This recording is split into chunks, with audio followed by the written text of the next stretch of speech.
Hello, everybody. Welcome to another episode of Peak Potential Success Show. My name is Fong, and I'm an entrepreneur, a business strategist, a real estate investor, a speaker, and also a best-selling author.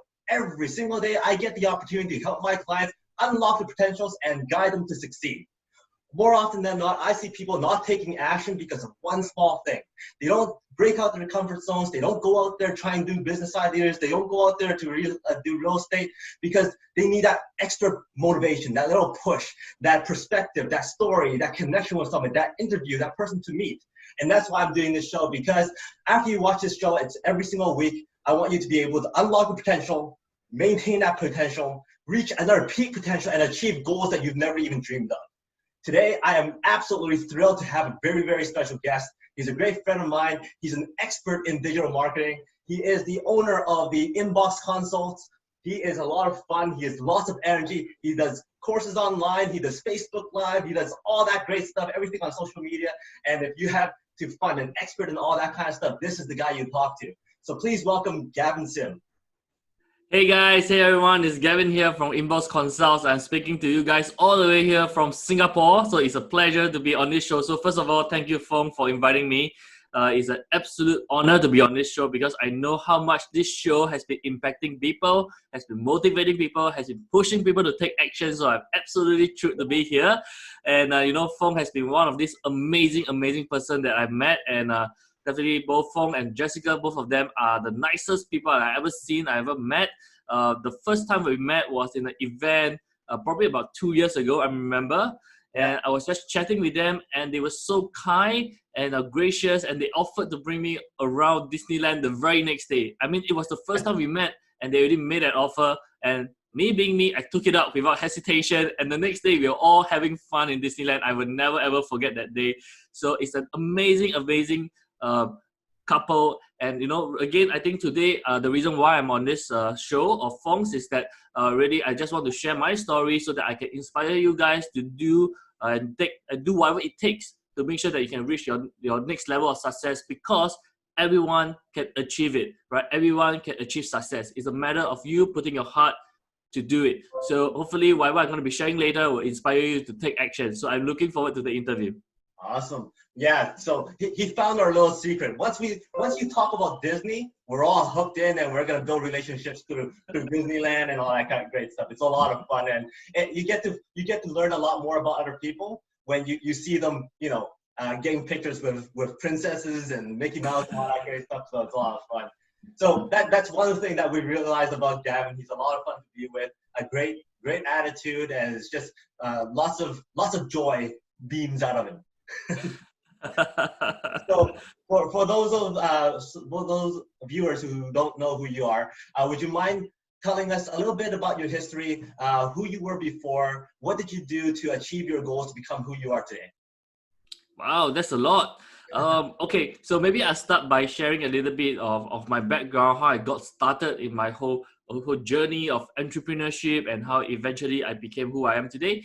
So I think in order for me to do that, perhaps I can share a story about a little boy, right? A little boy named Gavin, when in the year 1994, right? So that was pretty some time ago. So that little boy was around 8 years old, and he was attending school. And this little boy wasn't the kind of kid where he would love to go and play during recess or breaks time. But every single time there's a break, what this little boy do is that he will go to the canteen and he will use all his pocket money to buy food. All right, so this is the kid who loves to eat, right? And whenever he does that, he spends up all his pocket money. Everybody uses the money to buy like toys and stuff like that, but all he does spend on is food. And being a young boy then, his parents was dual income, meaning that both his parents will have to work.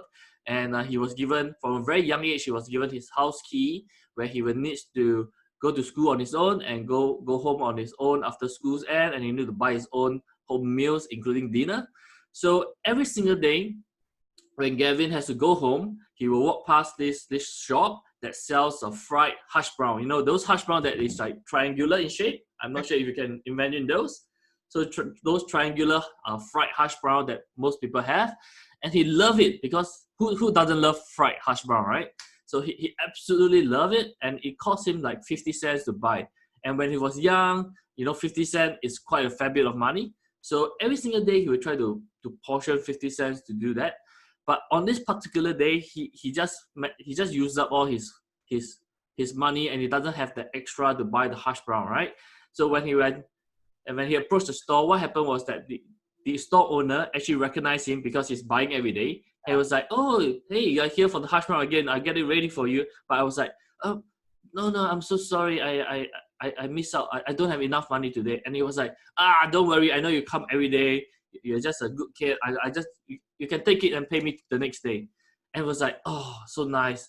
But deep down, that boy started to realize something. He realized that he needed money to get the things that he want, right? So he started churning in his head. He was like, "Okay, cool. How can I get more money? How can I do more stuff? How can I generate more money, right?" And luckily for this young boy, then he was pretty well brought up. He wasn't thinking about stealing stuff or and things like that. He was really thinking about legit ways to make money. And just then, a mom walked past with her kid behind him. And the mom was actually telling the kid, "Hey boy, happy birthday. Later when we get home, I'm gonna pass you your cake and your birthday card, okay?" And then the boy like, "Yay!" and everything. And just at that moment, ka-ching, right? Gavin had this idea in mind. He was like, "Hey, everybody will have birthdays, right? I mean, there's so many people in school. Surely almost every day there will be someone celebrating birthdays, right?" So it's like, "Okay, I'm gonna sell birthday cards." Right? And that was what I did. So that night when Gavin went home, what he did was he opened up his piggy bank, he took out all the cash that he could, and he told his parents to bring him to in Singapore, we have this thing called the Pasar Malam, which actually means the night market. And and those were like 20, 30 years ago, right? And at that point in time, for those of you who are going to be watching this show, if you understood what I'm going to say next, you know how old you are, because we went to the night market, and what I did was I asked my parents to bring me to those store, and we bought pirated CD-ROMs. Right? How many of you even remember what CD-ROMs now, right? I think most of you don't even use it anymore. So I bought a CD-ROM, which is just a CD where it has a software, you can put it in and you install it on your computer. And that time we were like using like Windows 95 and stuff like that, right? And it was not that fun to use. But I went to buy the CD. I went back home. I tried to install the software, and I was just 8 years old. I have no idea how to use what software or whatever. But I spent the whole night figuring out what to do, right? And it was like past bedtime. My mom was like knocking on my door, asking me, "Hey, you better start going to bed. If not, I'm gonna be whooping up your ass." I was like, "Oh, just give me some time." And I said, okay. And I actually managed to do it. I think it was slightly past midnight. I managed to learn how to use the software. And the next morning, I go to school. I tell you, I'm super excited. I started asking all my classmates, right? I was like, "Hey, so and so birthday is coming up. Do you guys want to buy him a birthday card? It just costs $1. It's gonna be very, very nice." And in the birthday card ain't cheap in the first place. You get those Hallmark cards, and it costs like $3-4 is really not that cheap. So I was like telling them, those cards are like $4-5. You just buy mine. It's only $1. It's only $1. Get mine. And by the end of the first day, I went around all the classes. I got more. I think I got close to 20 orders, right? Which means I got $20, and $20 at that point of time, to me, an 8-year-old kid is like so much money. That's my allowance for like 2 to 3 weeks. That's crazy. Okay. And that was when the entrepreneurship mindset in me started to set in, and I started to venture into a lot of entrepreneurship activities over the years. So after I sold card, I sold CD-ROM. I started selling pirated music. So don't do those stuff, okay? Stop doing pirated stuff. It's not good. But those were what I did in the past. And after that, I got involved in a lot of other programs as well. I did stock investment, property investment. I even did network marketing. And but ultimately, when I grew older, I became an officer in the military. But even then, the entrepreneurship spirit in me never died off. So I started to do and learn a lot about digital marketing from 2012. I even had my own product online. I sold it and all that stuff. But I was doing a lot of work in my military career. But in 2016, I decided to take a step back from military career. So right now, I'm a full-time entrepreneur. I founded several companies that make six figures, and I do training, I do coaching. I've been very, very blessed to travel around the world to speak on stages, appear on magazines, appear on media, to have helped hundreds, if not thousands of people scale their businesses. So I'm truly, truly blessed for all the opportunities that have come my way. So that is a short snippet of my journey, of the story of how I began. I hope that kind of like inspire you guys, because I think the point is this, right? Even at an 8-year-old kid who doesn't know anything to start his entrepreneurship journey, it's not about when you start, right? It's about how you start and how determined you are to make it happen. So go out there, just do it. I'm sure everybody will find solution to solve a problem that you are facing. So to anyone who is hearing it right now, don't be afraid. Just go out there and do it. You will overcome the challenges and obstacles. Awesome. I have one question. Do you still have one of those cards that you made way back as a souvenir that you kept all these years? No, I don't. I was too young to keep it, but it was actually done on because when I was young, I didn't know that there was like different kind of papers, right? So you know those kind of normal A4 paper that you used to do printing, right? Actually, I printed on those flimsy A4 paper. I didn't even buy like those thick A4 paper, right? So it was so bad in quality, and at that point of time, you know, you were just using those inkjet, and you just go like zeh. And because I was using those lousy A4 paper, every single time those cards came out, it was wet, it was flimsy, and you had to dry it. And then the next day, it just looked a bit crumpled. But you know, kids being kids, we are just all 8 years old. To them, it's just $1 for something cool, right? They didn't care as well. So I was very, very lucky. I wouldn't say that I scammed my classmates off $1. They still got value. It cost me like 50 cents to produce each card. So I have my cost as well. So unfortunately, Fong, I don't have those anymore. But if you can go online and you search Disney birthday card maker software, you can see this very old school CD-ROM kind of thing, and that's the exact software that I used to create those cards. Awesome. So you went from card making, and then you went into some real estate. You went and did some speaking. How did you end up focusing more on the digital marketing stuff, the social media sales? Well, I think that really, you know, one of the things that one of the biggest things that my mentors have taught me, in fact, our mentors like JT, as well as a lot of my other mentors like John Lee and people like that, what they taught me is this, right? Always listen to the market. It doesn't matter what you want. It doesn't matter what you want, because if you're not providing what the markets want or what the market demands of you, you're not going to be able to make money. So what I realized over the years is that I've been improving myself a lot on digital marketing. And when I finally step out of my comfort zone, then in the military career, I was doing well in the military, making six figures a year. But when I started to come out, one of the biggest things I asked myself, okay, fine, you know, I took that step right now. I'm out of the military, I'm jobless, what should I be doing? And fortunately for me is that a lot of people approached me and they started to ask me for marketing help. And I started to realize that that is what people perceive me to have the best abilities in. And I guess that is also partly because over the years, I've always been sharing marketing knowledge. I've been telling people how they could be marketing their product, sharing my advice, my expertise with them. And when I finally took that leap of faith to leave my job, everyone started to tell me that, hey, Gavin, you know, you have been awesome in marketing. Can you just help me do this? Can you help me do that? Can I crack your brain a little bit to ask you for some advice on this? So it was my market and my audience that tells me that I'm good at digital marketing. You should focus on that. And that is how I actually decided to do that. So to answer the question on how did I focus on digital marketing, how did I reach this stage?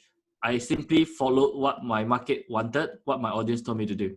Right. And I'm assuming that as of right now, with all this lockdown in a lot of cities and a lot of countries right now, digital marketing is a very big thing. In fact, I wouldn't even think of doing a Zoom interview with you if it's not because of the inabilities to go and connect with people. But on top of that, because of that, it broadened my horizons and start interviewing someone who's across the world right now.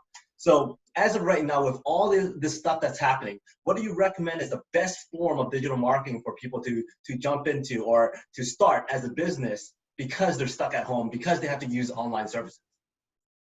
Wow, that's a really deep question because I think to answer that, it really depends on what you do, depend on your business format, and it depend on the kind of audience that you want to reach out to. But having said that, if any business today, if you are not even transited some form of your business online, then I think it's a really important question to start asking yourself, why haven't you done so, and how could you do it? Because if you are purely brick and mortar right now, I guess for like a lot of the brick and mortar business, you will have really been facing a lot of issues because for the past, I think close to 2 months already, most countries in the world, we are in lockdown. Brick and mortar business really have it tough, right?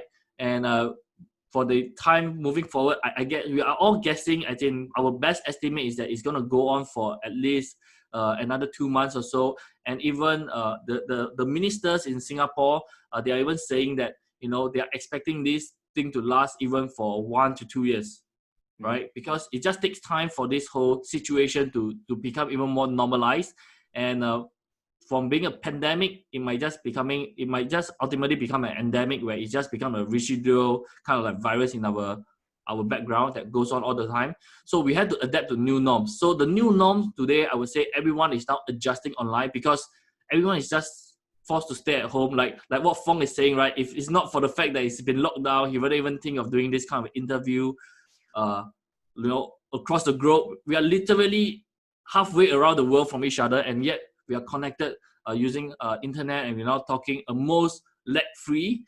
And it's just amazing how technology is able to bring us to where we are today. So for your business, if you are thinking to transit online, you have to first think, what kind of services are you able to provide online? So if you are in the kind of businesses where, if you're in F&B, right? If you're F&B, right, where it's still a lot of physical products that you really need to deliver, then you can think about how you can transit online to have a form of ordering capabilities online where people can actually order online and you could deliver to them for a delivery fee, so that even in today in the lockdown, you could still continue your business, right? People could order online, you could send it to them. So that's like, for example, for F&B.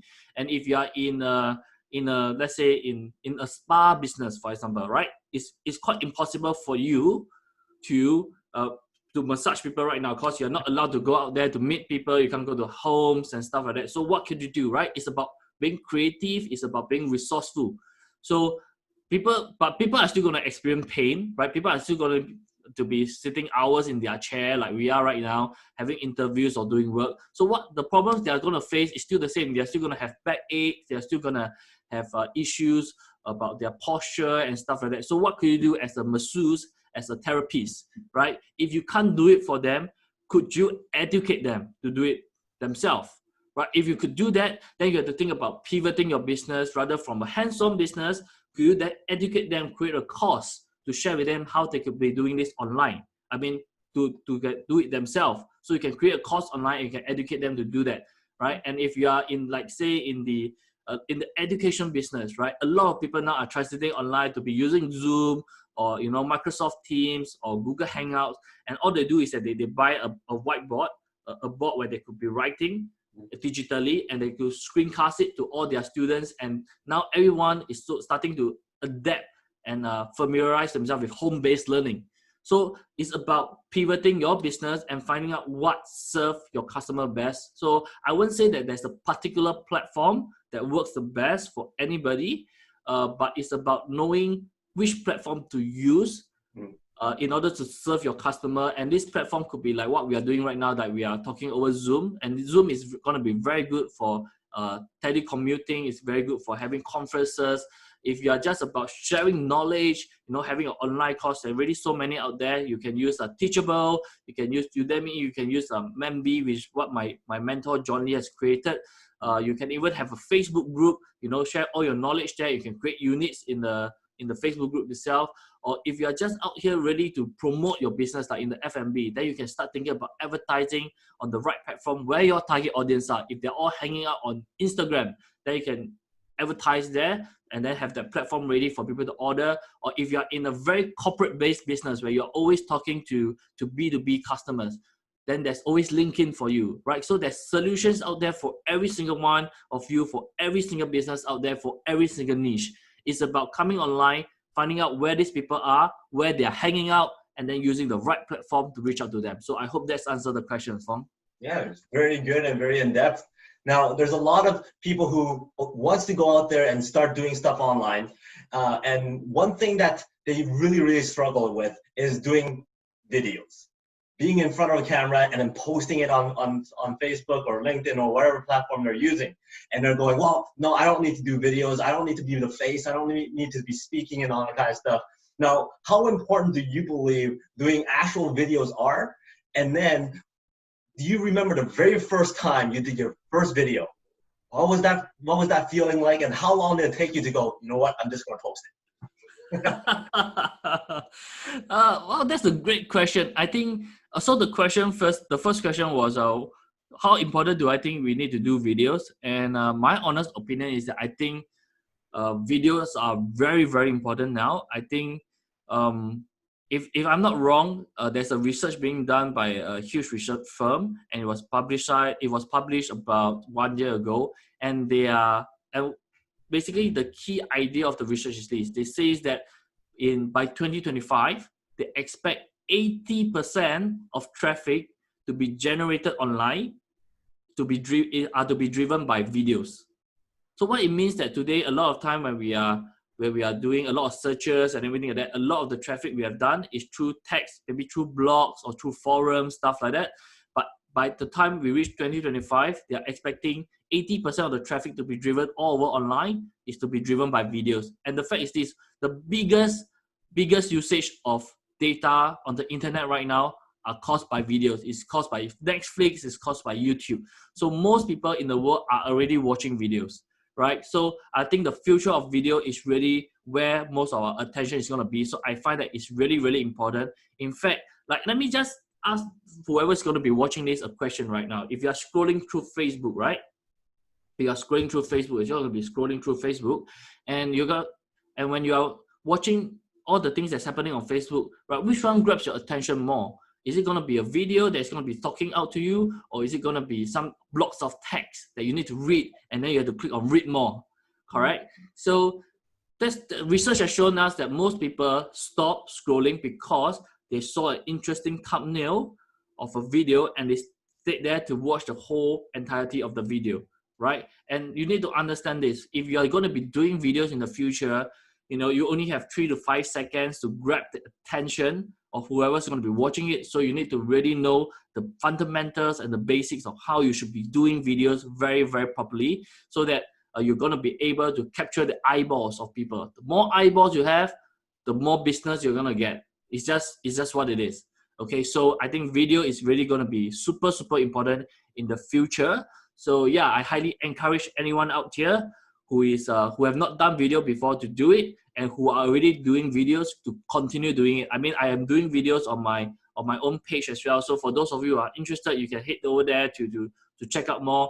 And the next question that Fong has for me was like, can I remember my first video that I did? I can't remember the first just for fun video that I did, but I remember the first video that I did for business purpose. Okay, so that was close to the time when I left my service, right, in the military, to come out and do my own business. So that was about 4 years ago.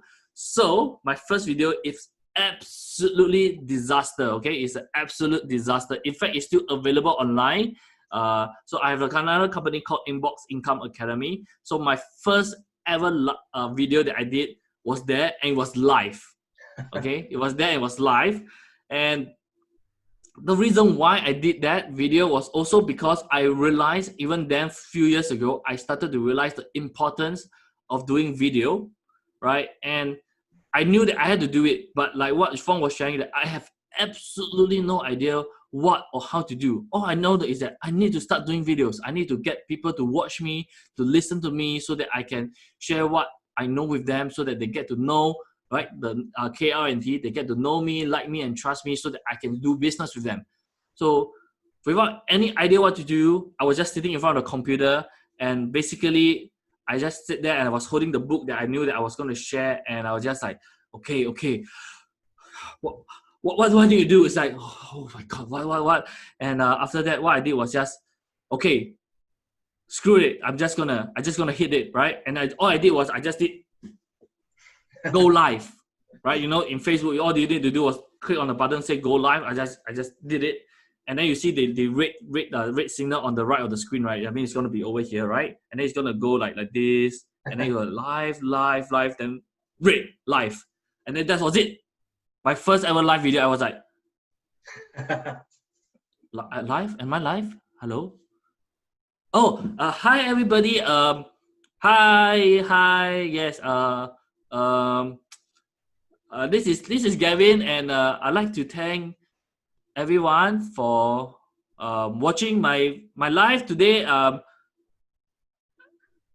super excited. But today what I want to do is I want to do this. I have this book.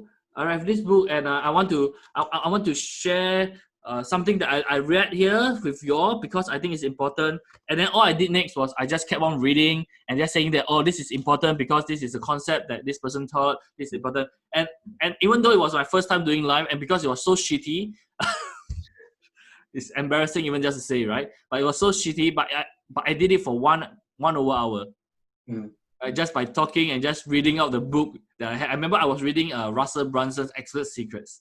I was just sharing with people that, oh, those are good knowledge. You guys should be reading it.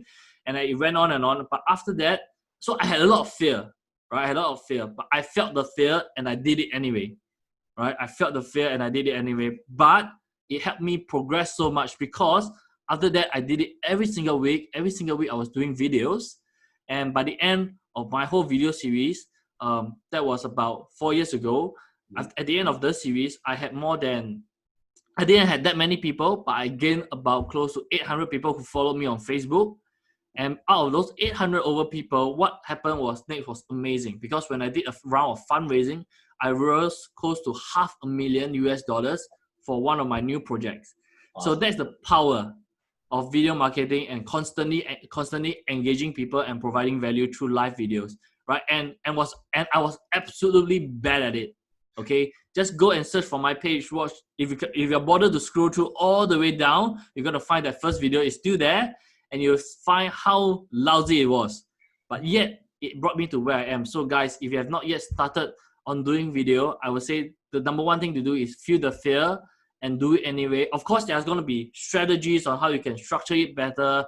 And if you're talking about filming, and all the video that I do that I film is either on my laptop, if I'm just doing live on my laptop or something. If not, every single video that I've done out there is all done using my mobile phone. All right. So every one of you who's going to be watching this, I'm 100% sure you have a smartphone. So if you have a smartphone, you're more than equipped to get started already. So you have absolutely no excuse to say that, oh, I need this equipment, I need that equipment. No, you don't. Okay. All you need is a smartphone, and there's so many free apps out there that can help you create a wonderful video. In fact, I have workshops that I teach people how to do just that in under 10 minutes. They can create professional looking videos in under 10 minutes using their smartphone. So you have no excuse. All right, guys, just feel the fear, go out there and do it already. You have everything that you need to do. Okay? That's absolutely great advice. My very first video that I posted, I think I did over 150 takes. I just went over and over and over again before you know what, screw it, just post it. It was taking me too much time. Yeah. So just do it. In fact, one of the things that I think I learned over time is that nobody loves things that are overly perfect, especially when you are starting out as just a individual personality. People like you to be real. People like you to be authentic. And sometimes when they see a little bit a few flaws here and there, they feel more relatable. Because if the moment you start out, you're like all the way up there, you're like the perfect persona, they cannot find that relation. They cannot build that emotional relation to you. But yet, if they can see that, you know, this guy is real, he or she stutters a little bit, makes spelling mistakes. Like I stutter quite a bit, even still today. I make tons of spelling mistakes. I don't spell very well, right? Like you saw my pronunciation earlier, I just did very, very well, right? I don't speak very, very well in particular, right? And when you do mistakes like that, actually sometimes people feel that emotional connection. I had people writing in to me before and they say that they love watching me, they love listening to me because they felt that I was real. I wasn't like someone who pretends to be someone I'm not. They can see how authentic and real I am, and I just provide as much as I can. So just be you, go out there and do it. Don't be worried. Sometimes we just irrational fear of how people might look at us. But the truth is, no one is really looking, number one, and no one really cares, right? All they care about is the kind of message that you bring across. Is the message going to be helpful to them? Is whatever you are sharing, is it going to be a solution to their problem? That is all they care, right? No one cares about how nice your hair look, except for yourself with vain, right? No one cares what dress you are wearing. Of course, please be dressed when you're doing a video. But you know, no one really care about that. All they care about is the message and whether you are bringing value to the table and the solution you're providing, is it going to help them? So that's what's really the most important, guys. No, totally agree. Now, you mentioned a few times about your coaches and your mentors. How big an effect has these people been in your life to get you where you are right now? 100%. 100%. And I credit everything to my mentors and my coaches because so when I first started, right, when everyone started to tell me that I should be doing marketing and I should be doing a lot of the stuff that I'm doing today, I started to go ahead and, you know, I would say that I'm probably someone who isn't exactly a dumb or stupid or not intelligent, right? I'm okay. So when I first started, I was like, pretty good, right? I mean, I have a degree. I know my stuff. I read a lot as well. Hey, I'm just going to do it, right? But what happened next was that I spent the next 1 to 2 years going around the place, you know, banging my head on the wall, finding out what to do, and not achieving the kind of results that I want. And over the first 2 years, I probably wasted more than like $60,000 just figuring out what I needed to do, and I didn't get results from it. But that's when I told myself, you know, enough is enough. I really need to find a coach to help me to have a breakthrough, right? To have a coach that's going to bring me to the next level, to tell me what I need to do, because a coach is going to be someone who has like probably been there, done that, or at the very least have the knowledge to know how to bring you to the next level. So I remember the first coach that I had, and because I'm involved in marketing, digital marketing, and there's this forum online that's pretty famous for marketers. It's called Warrior Forum. I'm not sure if you have heard of it. So Warrior Forum is where a lot of digital marketers, affiliate marketers, a lot of people who want to make money online go to find resources, right? So in the past, that's where I went, and being the very smart me, just wanted to go and find a coach there. And what I did was actually I paid, I think close to 5 figures to this particular gentleman to guide me. And it was just this random person who did a forum post and said that, hey, you know, if you engage me, I'm going to get you so and so results. You know, if you want to get so and so results, just hit me up and we are going to be doing coaching together. I was like, all right, I'm looking for a coach. Okay, I'm going to invest my time and money into this coach. And then that's what I did. And in the end, this gentleman was just a guy from India, right? And I paid him 5 figures. And we are supposed to have like coaching. I remember it was supposed to be over a year. So it's supposed to have 12 sessions. And what happened was I only did 2 sessions with him, and that guy just disappeared. Right? So my first mentor wasn't that much of a real thing, but even then, right? That guy did change my life. Right? I still remember his name, but to protect his identity, I'm not gonna review it. But with that 2 sessions that I had with him, right? I managed to learn so much skill set that I knew how to make money from sending out emails.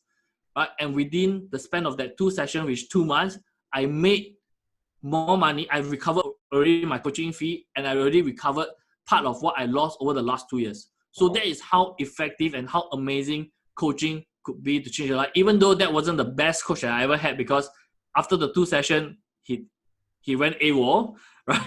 But what I learned in 2 sessions helped me recover so much and more, right? So the point about having a coach or a mentor to me is really, really important. Even to this day, with the limited success that I have, I'm always still investing in coaches, always still investing in learning more from mentors, because there's always better people out there that could teach you so much more. Like the mentor I have right now, he's a listed company CEO. He founded company. He's worth he's worth like millions and millions upon millions. And when you hang out with people like that, the mentality, the mindset, the strategies that they have, they're going to impart to you, is going to bring you to the next level. Because right now, if you are starting new, you might be finding coaches that's going to help you get to your first six figures, right?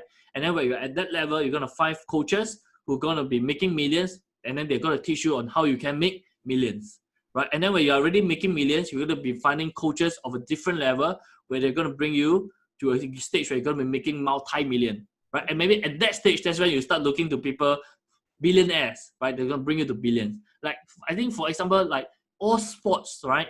They're going to have coaches as well. If you look at people, even like Tiger Woods, right? Tiger Woods in the past, he has a coach, right? And he has been working for that coach for like 10 over years, and he's working very, very closely. And that's how he dominated the game for so long. He's the number one for like so freaking long, right? But what happened the moment he fired his coach, right?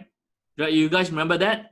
When he had a little bit of issue and then he fired his coach, he dropped from the world number one to even like, I can't remember his ranking, but he just fell so badly. And from then on, he just really couldn't recover, right? Because he was already top of the world. Who else could really guide him, right?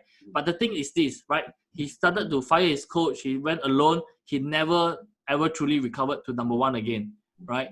And only when he started to hire the coach again, that's when he started to find his performance again. But I think it's past his peak now. He's not really at the level that he used to be in the past.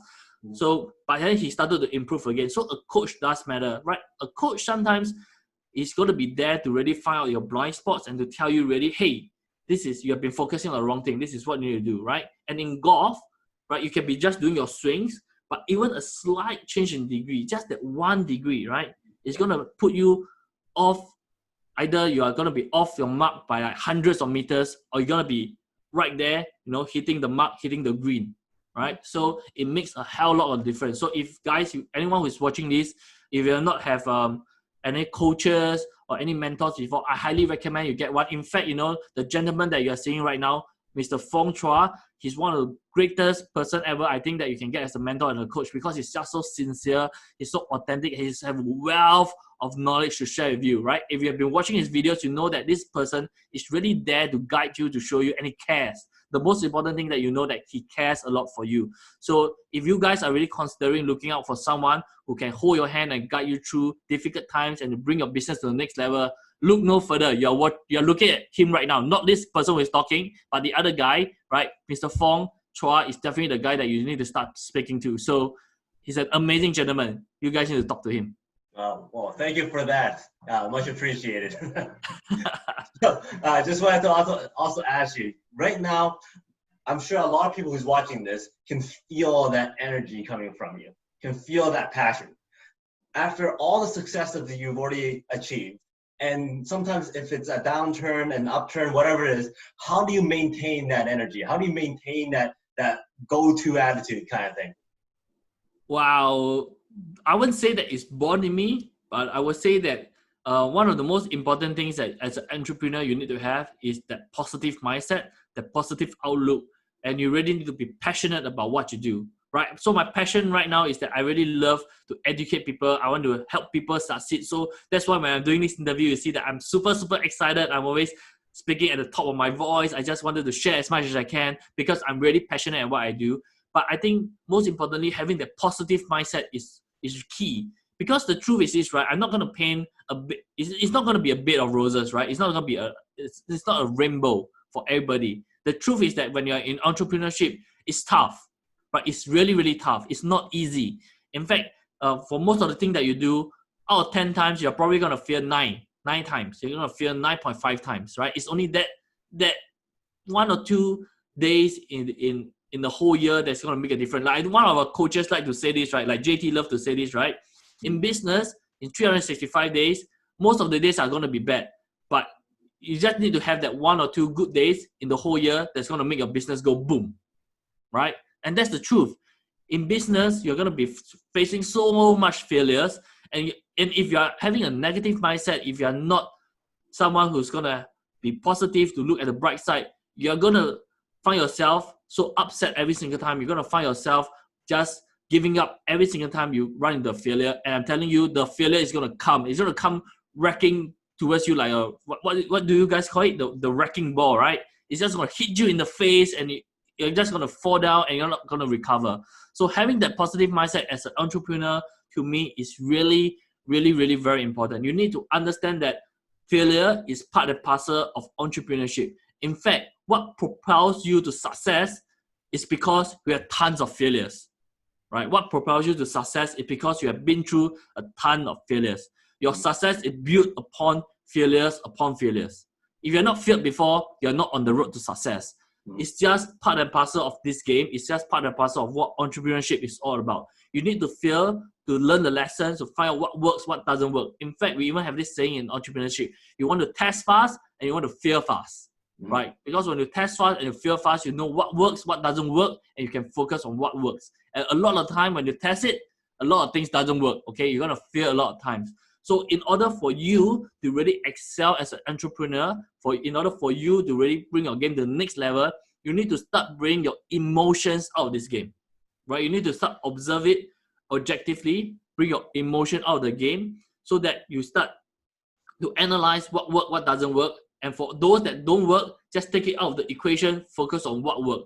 And then when we are doing what works, you need to be passionate about it. You need to be putting your 101%. You need to be the kind of person who just go, all right, man, I tested it, this is going to work. I'm just going to go all in. I'm going to deliver my 101%. I'll be sharing to everybody that I know. I'm going to be doing everything I can to make sure that now that this works, I'm going to make it work even better. I'm going to make sure this is going to be adding value to my audience and my business. Right? You need to be passionate. You need to have the energy. Because if you're going to be doing a business like this every single day, I'm telling you, your business is not going to last very long. Oh my God, it's so boring. For those of you who are watching this video, if I talk like this for the last 45 minutes, you all will quit this video already, and all of you will be scolding Fong Chua, right? So you don't want that to happen, okay? So you want to be energetic, you want to be putting everything that you have, because when you position, I think this is Tony teaches us as well, right? Tony Robbins. So your posture, right? The way you posturize yourself, the way you change your physiology is going to give you a lot of energy. So that's why when I'm talking, I'm always sitting straight up. I'm always sharing a lot of energy. I'm using my action. It keeps my energy up. Imagine the whole interview, I'm just doing this. Hi, Fong. You know, it's going to bring a whole different energy. So really what I can say is that be positive, have that mindset, acknowledge that you know that you're going to fail, but it's okay. It's all right. Eliminate the failures. It's okay. Learn from it. And then focus on the wins, focus on the successes that you have. Have that positive mindset. So that's number one. Number two, be passionate about what you need to do. You know, make sure you have the right posture. Make sure that you put in your 101%. Make sure that you are really enthusiastic about what you want to do. Because when you do that, you realize a shift in mindset, a shift in mentality. You're going to find so much more joy, right? If you are a fan of Marie Kondo, it sparks joy. Right? You're going to find that it sparks joy for you. So that's really what you want to do. So how do I keep myself up? I always remind myself of these two things. Awesome. Very, very great insight. Now, I know you help a lot of people online. What's the big thing right now that you are able to help other people with, and how do these people reach out to you to find that?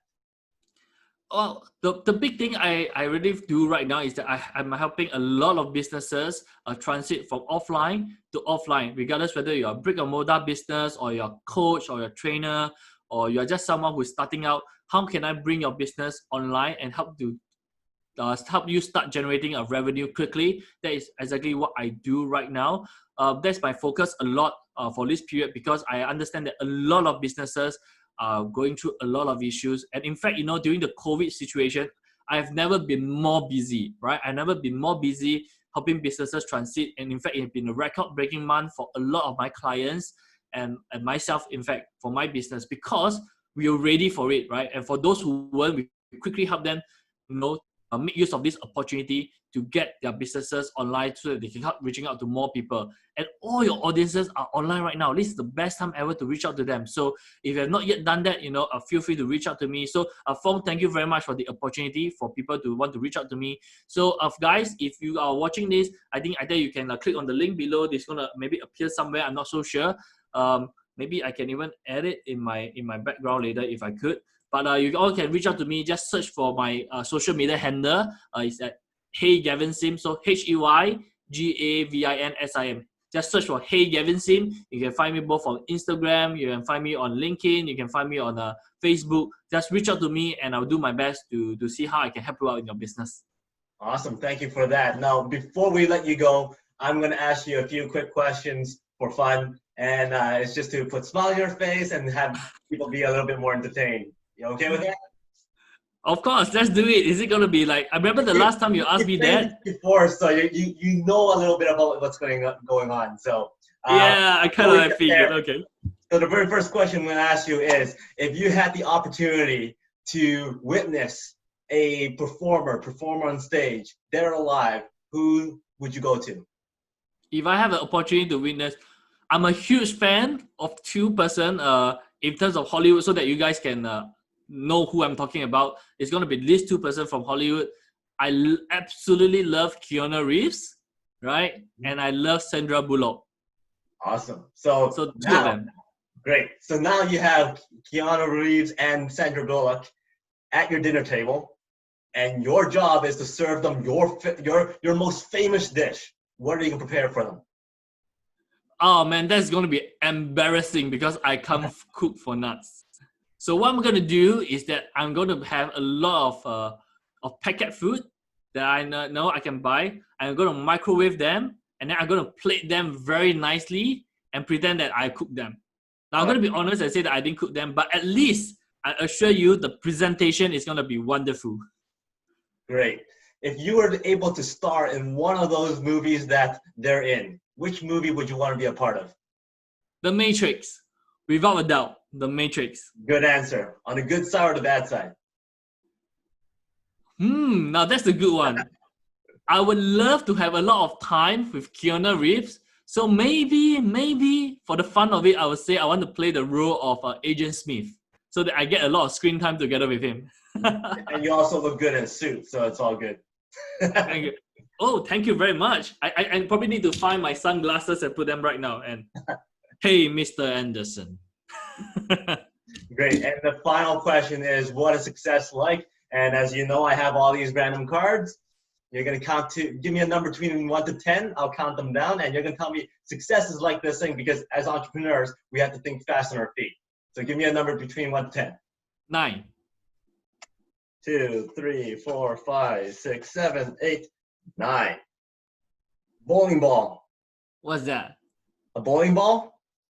Ah, okay. So how is success like a bowling ball? Success is like a bowling ball because you have to feel the fear and do it anyway. Do you think the bowling ball doesn't fear striking the pin? It feels it every single time. But every single time, you just go out there and come on, you know what's going to happen? Boom! It's a strike. So feel the fear and do it anyway, guys. You're the bowling ball. Great answer. Thank you very, very much, Gavin. Thank you so much for your time, your stories, your insight, your experiences, all the great advice you gave, and of course, why success is like a bowling ball. So thank you very much for your time. Thank you very much, Fong. It's a pleasure and honor to be here. And I hope whatever I shared is really going to add value to you guys who's going to be watching this. I absolutely love this interview. It's so fun. It's never been a more fun interview that I had. And every single time you have it with Fong, it's just so amazing. So, guys, if you guys have not yet subscribed to his channel and everything, please do it. It's absolutely amazing channel. You got to watch all the interviews. So, once again, thank you very much, Fong. It's a pleasure to be here. Awesome. Thank you again. And for all of you who are watching, thank you very much for watching this episode of the Peak Potential Success Show. My name is Fong Chua. Until next time, today is the day to unlock your peak potential. We'll see you later.